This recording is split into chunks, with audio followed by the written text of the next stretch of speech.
Hello दोस्तों, I am Siddharth. I welcome you all to physics मैशर। आज इस वीडियो के अंदर हम लोग रे ऑप्टिक्स का उद्घाटन करने जा रहे हैं। आज इस वीडियो से हम लोग लाइट से बातें करनी शुरू कर देंगे। आज इस वीडियो से हम लोग लाइट एनर्जी से बातें करनी शुरू कर देंगे।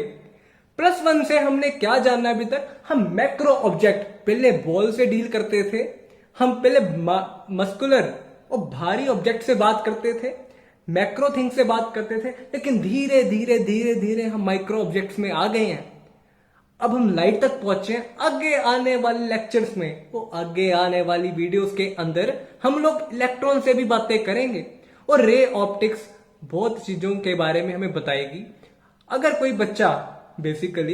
बच्चा सोचे कि +2 के बाद क्या करेगा, इस चैप्टर को अच्छे से पढ़ के वो चश्मे की दुकान तक खोल सकता है। तो ये चैप्टर जितना इंटरेस्टिंग है उतना ही इजी भी है। बहुत आराम से, बहुत प्यार से इसको पढ़ो, बहुत मजा आने वाला है। तो चलो शुरू करते हैं रे ऑप्टिक्स। इस चैप्टर को ना हम लोग बेसिकली 3 पार्ट्स के अंदर डिवाइड करने जा रहे हैं। इसका पहला पार्ट होगा रिफ्लेक्शन। रिफ्लेक्शन के अंदर हम लोग 2 तरह के मिरर्स के बारे में स्टडी करने जा रहे हैं। ये 2 मिरर्स पता है कौन से होंगे? एक तो प्लेन मिरर होगा और दूसरा होगा स्फेरिकल मिरर। उसके बाद हम लोग रिफ्रैक्शन को डिस्कस करेंगे। रिफ्रैक्शन के अंदर लेंसेज आ जाएंगे। इसके अंदर हम फिर कर्व्ड सरफेसेस भी लेंगे, जिसकी बाउंड्रीज पर पता है क्या होगा? रिफ्रैक्टिव इंडेक्स का डिफरेंट, जो रिफ्रैक्टिव इंडेक्स होगा ना वो होगा डिफरेंट। और थर्ड पार्ट होगा इस चैप्टर का ऑप्टिकल इंस्ट्रूमेंट। ऑप्टिकल इंस्ट्रूमेंट के अंदर हम लोग रिफ्लेक्शन और रिफ्रैक्शन के रिजल्ट्स को यूज करके हमारे ऑप्टिकल इंस्ट्रूमेंट्स डिजाइन करना सीखेंगे। ऑप्टिकल इंस्ट्रूमेंट्स कैसे? जैसे टेलीस्कोप हो गया, माइक्रोस्कोप हो गया। और इस चैप्टर के अंदर हम सीखेंगे कि रेनबो कैसे बनते हैं। इस चैप्टर के अंदर हम सीखेंगे कि ऑप्टिकल फाइबर वायर के अंदर ट्रांसमिशन कैसे होती है सिग्नल की। और इस चैप्टर के अंदर हम लोग बेसिकली लाइट के साथ डील करने वाले हैं। इसके अंदर जो इलेक्ट्रोमैग्नेटिक स्पेक्ट्रम का हिस्सा हम कंसीडर करने जा रहे हैं ना, वो हिस्सा होगा जो विजिबल रीजन में लाई करे। बेसिकली जिसकी वेवलेंथ क्या हो, 400 नैनोमीटर से लेके 750 नैनोमीटर के बीच में। इसको हम जनरली क्या बोल देते हैं? लाइट। इस पर्टिकुलर चैप्टर के अंदर हम लोग ये कंसीडर करने वाले हैं कि स्पीड ऑफ लाइट होगी 3 × 10⁸ मीटर पर सेकेंड। और दूसरी असम्पशन ये होगी कि that light travels in a straight line. और भाई ये असम्पशन आगे चल के मैं प्रूफ भी कर दूंगा। ये वाली मैंने EM वेव्स में प्रूफ कर दी है, ठीक है। जो ये वाली पर्टिकुलर असम्पशन होगी ना, ये मैं प्रूफ करूंगा आगे चल के फ्रेस्नेल अंकल की थ्योरी को यूज करके। अगर अभी के लिए आपको शक है कि light travels in a straight line गलत बात है, तो आप क्या कर सकते हो? आप क्या करना, एक मिरर लेना और लेजर को पॉइंट करना किसी एंगल पे। Angle I will come equal to angle R।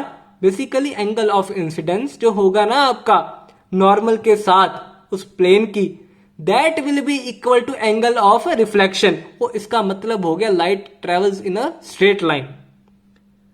But even then I am saying कि मैं इसको आगे चल के प्रूफ कर दूंगा। हमारे न्यूटन अंकल का यहां पर भी बहुत बड़ा योगदान था। इनिशियली वो थे जिन्होंने हमें ऑप्टिक्स के अंदर लाइट के बारे में थोड़ा सा बताया, हमें ज्ञान दिया। उनका मानना था कि लाइट एक टाइनी पार्टिकल्स की तरह है, जिनका मास तो नहीं होता, मगर वो फ्लो उसी तरह करती हैं जैसे हमारे मैक्रोस्कोपिक बॉडीज करती हैं। फॉर एग्जाम्पल उन्होंने क्या बताया? अब मान लो कि हमने एक क्रिकेट की बॉल फेंकी कुछ इस तरह, यहां से हमने बॉल फेंकी, ये यहां पे बाउंस होके इस डायरेक्शन में चल पड़ी। और मान लिया कि ये जो कोलिजन हुई है, ये कौन सी हुई है? इलास्टिक। Very good. ये इलास्टिक कोलिजन हुई है, इसके अंदर कोई भी एनर्जी लॉस नहीं हुआ। अब अंकल कहते जैसे ये बॉल ट्रेवल करेगी ना, वैसे ही कॉर्पसल्स बेसिकली लाइट के जो टाइनी पार्टिकल्स न्यूटन अंकल ने बताए थे ना, उनको बोला था कॉर्पसल्स जो थे वो कुछ इस तरह ही ट्रेवल करेंगे, उन्होंने ये बोला। अब ये देखो हो क्या रहा है इस केस के अंदर। अगर मैं इस बॉल के कंपोनेंट्स को दो पार्ट्स में डिवाइड कर दूं, बेसिकली रेक्टेंगुलर कंपोनेंट्स में ब्रेक कर दूं, ये कुछ इस तरह के बनेंगे। अब जरा ध्यान देना, जब ये ग्राउंड को हिट करेगी इसकी डायरेक्शन क्या हो जाएगी, कुछ change. Angle I will equal to angle R uncle ने बताया।